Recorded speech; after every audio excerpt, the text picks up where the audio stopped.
Oh, Cesar Realista Manel pass to begin down on the inside. Barkadahan moving up on the outside now. Real Thunder, Shades of Red.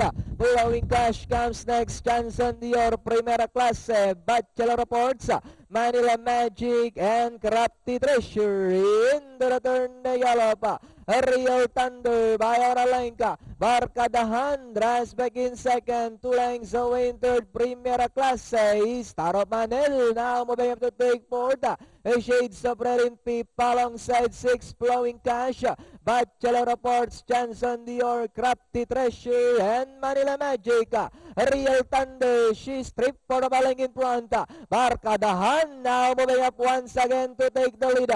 Primera Clase in third. Alongside now is Star of Manel, Shades of Red. Crafty Treasure now racing in 6.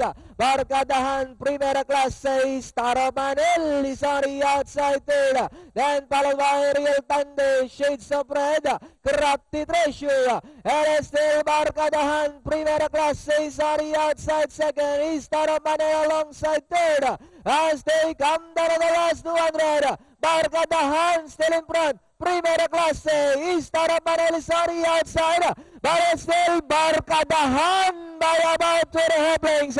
Primera Clase, Crafty Treasure, Shades of Red, and finally Barkadahan, Primera Clase. Then comes Shades of Red, Crafty Treasure, Star of Manel.